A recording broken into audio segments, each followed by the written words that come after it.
The first thing I noticed was the rain. It wasn't the kind of drizzle that whispers across rooftops or dances on windows. No, this was a storm, sheets of water slamming down with the force of confession, drowning the streets in silver torrents. My coat clung to me like a second skin, heavy, suffocating. I ducked under a half-broken awning outside a shuttered diner, watching as the storm swallowed the city. I told myself I didn't mind waiting. My phone buzzed in my pocket, a text from Ethan, my husband, asking if I'd be home soon. I stared at the screen, typed on my way, then erased it. I couldn't lie so quickly, not yet. Instead, I locked the screen and let the rain keep me company. The truth was cruel in its simplicity. I loved Ethan, but our love had withered into silence. Once, his laughter filled our home. Now, the walls echoed with absence. We lived together, yes, but in separate worlds. He buried in work, me buried in longing. I told myself this was marriage, that comfort replaced passion, that vows mattered more than desire. But on nights like this, in storms like this, I felt the ache of everything missing. That's when I saw him. He moved through the rain as though it parted for him. Broad shoulders, a leather jacket plastered to his body, jeans darkened by water. His boots splashed through puddles without hesitation. He wasn't hurrying, wasn't hiding. He was alive in the storm, and when he stepped under the same broken awning, the air between us shifted. "Hell of a night," he said, shaking water from his hair. His voice was low, steady, edged with warmth. I nodded, forcing a polite smile. "Storm came out of nowhere." He chuckled, and even over the roar of rain, I heard it clearly. Storms usually do. We stood shoulder to shoulder, strangers pressed into intimacy by the weather. I stole glances at him, pretending to study the street. He was older than me by a few years, early 30s maybe. His jaw was rough with stubble, his eyes a startling gray that seemed to catch the lightning flashing overhead. He carried himself like a man who didn't apologize for taking up space. "I'm Daniel," he offered, holding out his hand as though introductions under leaking awnings were the most natural thing in the world. "Adrian," I said, my fingers brushing his. His hand was warm despite the rain, firm, grounding. The silence that followed wasn't awkward. It was charged, thick, alive. I felt something dangerous stirring in me, something I thought I'd buried.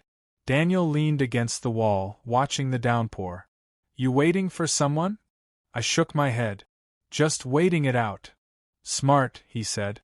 "Storm like this, you don't fight it. You let it pass." His words sank deeper than he intended. He was talking about rain, but I felt them gnaw at my chest. Don't fight it. Let it pass. Was that what I had been doing with Ethan, waiting for something to change, waiting for a storm to clear that never truly arrived? Lightning split the sky, and the thunder rolled through us. Daniel's face lit up in that moment, and I saw more than just a stranger. I saw temptation. I saw escape. I saw the possibility of feeling alive again. "Do you live around here?" I asked, my voice steadier than I felt. "Couple blocks away," he replied. "But I don't mind the rain." Of course he didn't. He looked like the kind of man who thrived in chaos, who didn't flinch when things got messy. The opposite of Ethan, who planned every hour of his day, who lived by calendars and deadlines.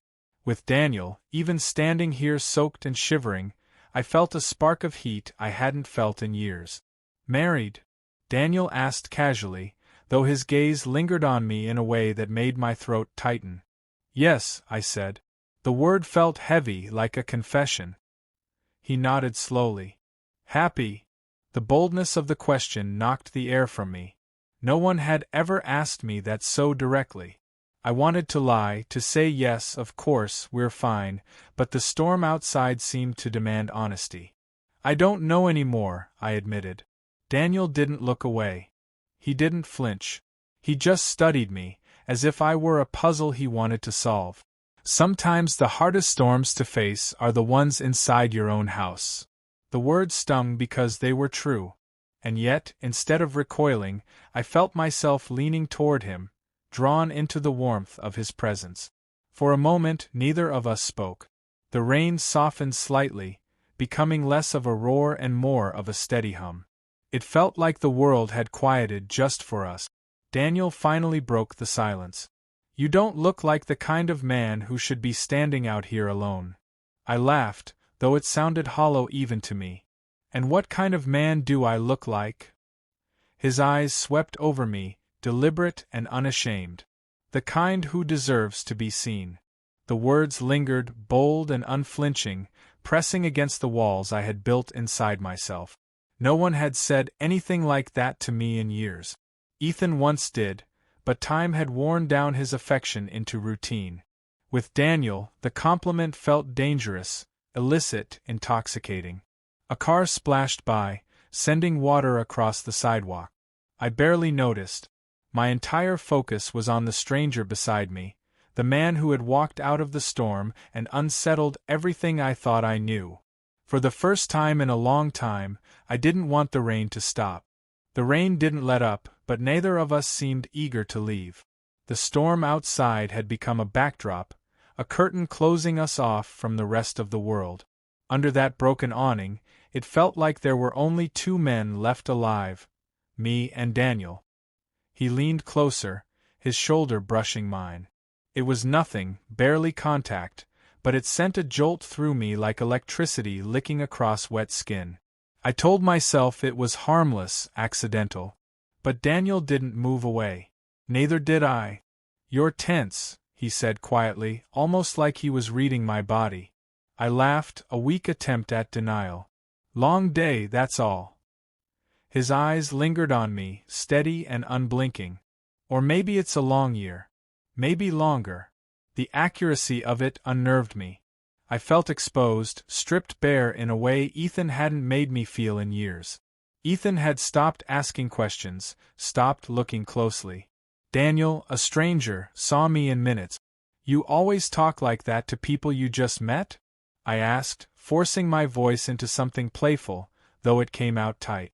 "Only when the silence is louder than the rain," he replied.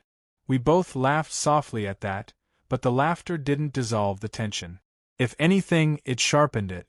I thought of Ethan then, sitting in our apartment, probably still working on his laptop with the glow of spreadsheets painting his face.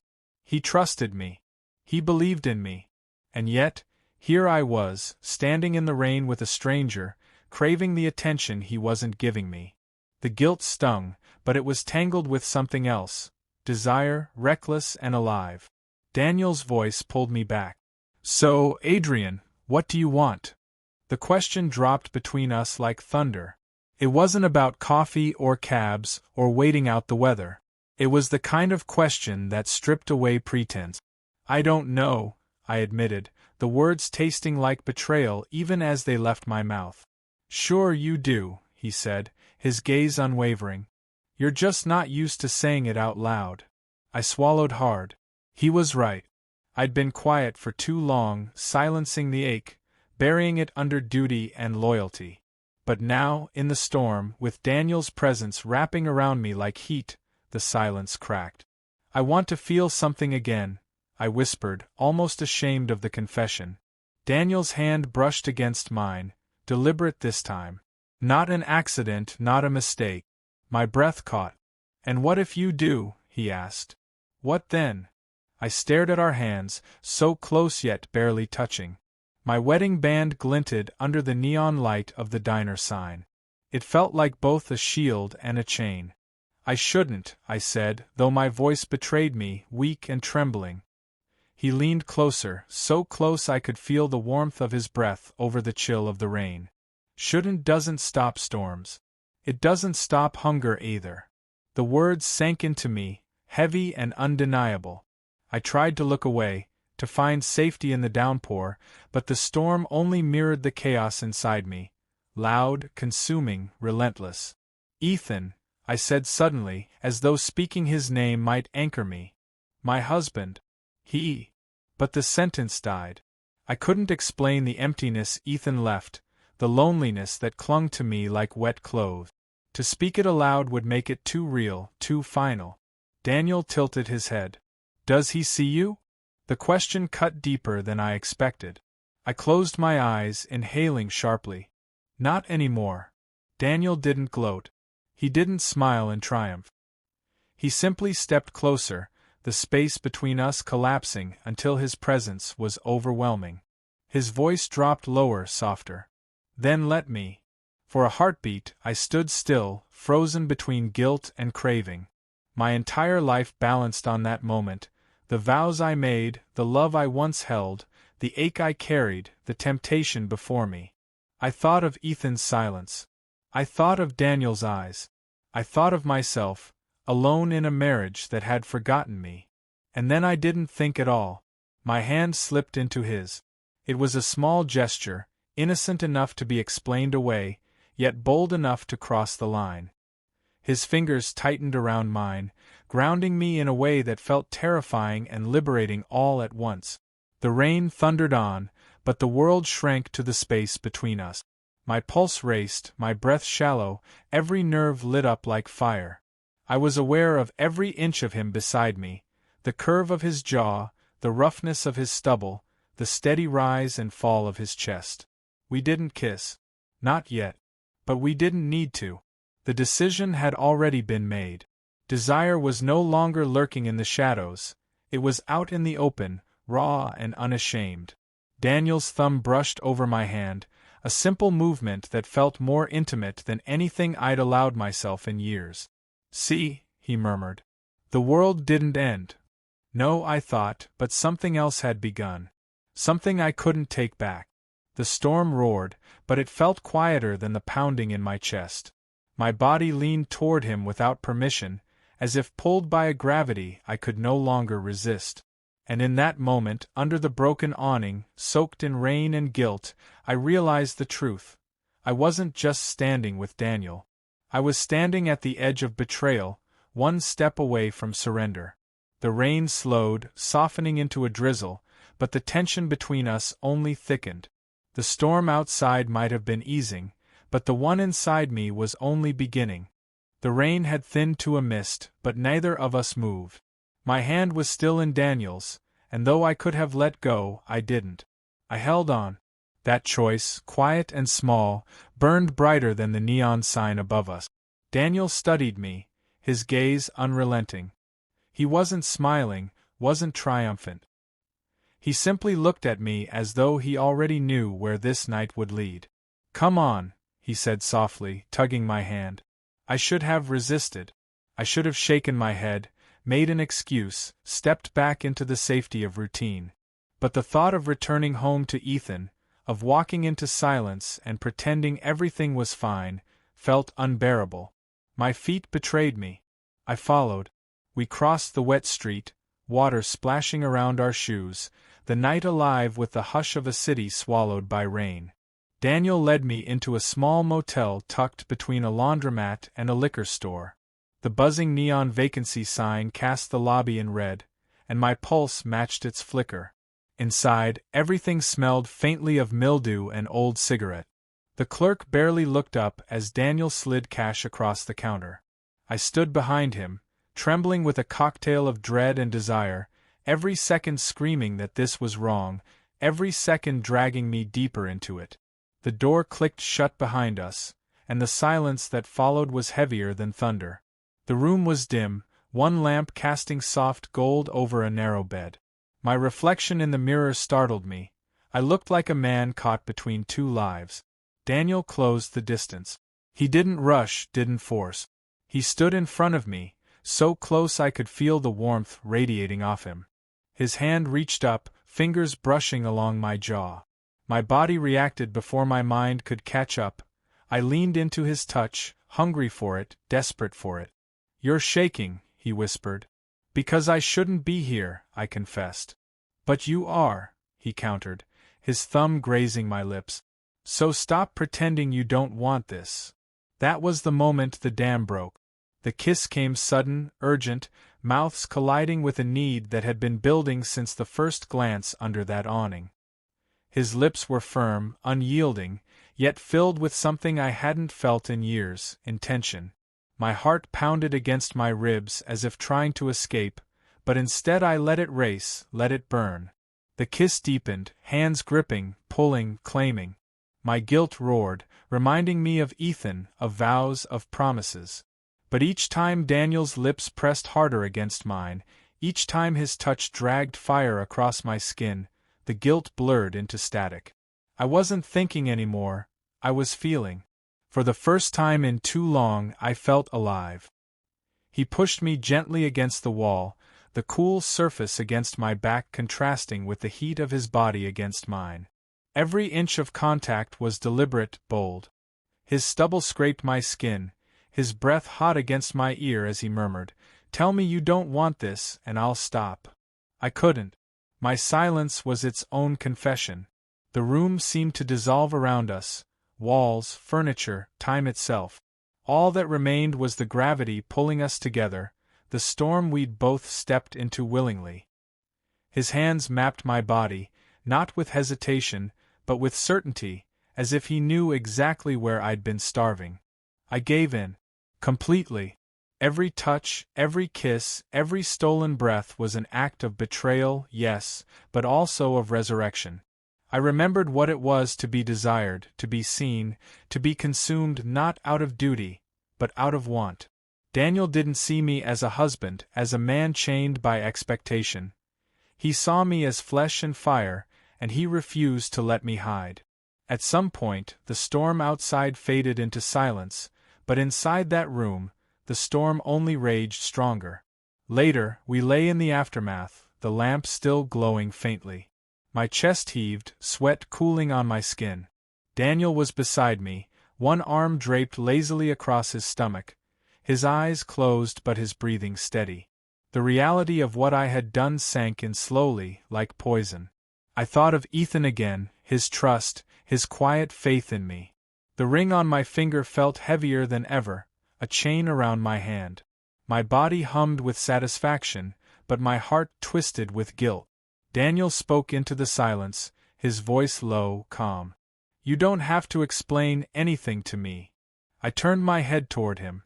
"But I will have to explain it to myself." He opened his eyes then, those gray eyes catching mine even in the dim light. "Or maybe you don't explain. Maybe you just live with the truth that you needed this." Needed. The word clung to me. He was right. It wasn't just a whim, not just temptation. It was something I had craved so deeply that I let it tear open the life I'd built. I wanted to argue, but the words died. I lay back, staring at the ceiling, the storm inside me refusing to quiet. Daniel shifted closer, his arm brushing mine. "Don't look so haunted, Adrian. You're not the first man to choose himself over his vows. And you won't be the last." I closed my eyes. He was trying to soothe me, but the ache didn't fade. I wasn't sure if I felt liberated or condemned. The night stretched on, and I knew nothing would ever be the same. For the first time, I wondered if the rain outside had been less of a storm and more of a warning. Morning light crept through the thin motel curtains, pale and unforgiving. The storm had passed, leaving behind a city washed clean, but inside me nothing felt clear. I lay awake, staring at the cracked ceiling, listening to the steady rhythm of Daniel's breathing beside me. The air between us was heavy, but not with desire. Desire had burned itself out hours ago, leaving only silence and truth. My body was satisfied, yes, but my heart pulsed with unease. I had crossed the line, and now there was no way back. Daniel stirred, rolling onto his side, his gray eyes finding mine. "You're already somewhere else," he said softly. I swallowed hard. "I don't know where I am." He studied me for a moment, then sat up, running a hand through his hair. "You don't regret me," he said with quiet certainty. "You regret what this means." His words pierced me because they were true. I didn't regret him, not the touch, not the kiss, not the way he made me feel alive in ways Ethan hadn't in years. What I regretted was the shadow I'd cast over my marriage, the fracture I couldn't repair with silence. I sat up too, resting my elbows on my knees. "I don't know how I go home after this." Daniel shrugged, but it wasn't indifference. It was acceptance. You go home the same way you came here, wet, tired, still searching. Only difference is now you know what you're capable of. I glanced at him, my chest tightening. And what is that? He met my eyes without flinching. Choosing yourself, even if it breaks something else. The words left me both liberated and condemned. I wasn't sure if I had chosen myself or simply betrayed someone who trusted me. Maybe both. We dressed in silence. The motel room, so charged with heat the night before, now felt small, suffocating. When Daniel opened the door, sunlight poured in, harsh and unkind. Outside, the city glistened, puddles reflecting a world that looked cleaner than I felt. Daniel lit a cigarette, the smoke curling into the morning air. "You'll figure it out," he said, as though it were simple. "And you?" I asked. He smiled faintly. "I don't carry storms. I walk through them." It was such a Daniel thing to say, bold, unapologetic, free. For a moment I envied him. Then I remembered the life waiting for me, the home where Ethan would be, the silence that would greet me. I left Daniel there, smoke rising around him, and walked toward the train station. Each step felt heavier, as though the rain that had soaked me the night before had seeped into my bones. The ride home was quiet, the train nearly empty. I stared out the window, watching the city blur past. My reflection stared back at me, tired eyes ringed with guilt. I traced the outline of my wedding band with my thumb, the metal colder than I remembered. When I finally reached our apartment, I hesitated at the door. My hand hovered over the knob, heart pounding. I had faced Daniel's storm, surrendered to it, but this was the real reckoning. Inside, the apartment smelled like coffee. Ethan was at the kitchen counter, laptop open, mug in hand. He looked up when I walked in, offering me a small smile. "Rough night?" he asked. The simplicity of the question nearly broke me. My throat tightened and I forced a nod. "Yeah." "Storm was bad." He didn't press. He never pressed. That was the problem. I went to the bedroom, set down my bag, changed into dry clothes. Everything looked the same as it had yesterday, the same framed photos, the same neat bed, the same silence filling the gaps between us. But I was not the same. Ethan joined me, brushing a hand lightly over my shoulder. "Glad you're safe," he said, kissing my cheek before heading back to his laptop. The gesture should have warmed me. Instead, it hollowed me out. He hadn't noticed the distance growing between us. He hadn't noticed me vanishing piece by piece. And now, even if he did, it would be too late. I stood at the window, watching the last drops of rain slide down the glass. My reflection stared back. Adrian, husband, liar, man. Daniel's words echoed. Sometimes the hardest storms are the ones inside your own house. I wondered if Ethan would ever see me again, really see me, or if we were destined to keep living side by side like strangers bound by vows. The rain stopped completely, leaving the city damp and glistening. But inside me, the storm refused to end. I touched my wedding band again, gripping it so tightly it pressed into my skin. I didn't know if I would confess, if I would bury the truth, or if this night would become a secret I carried forever. All I knew was this: when the rain fell, so did my guard. And nothing, not Ethan's silence, not Daniel's touch, not even my own guilt, would ever change that. The storm had passed, but it had left me changed. And deep down, I knew another was already coming.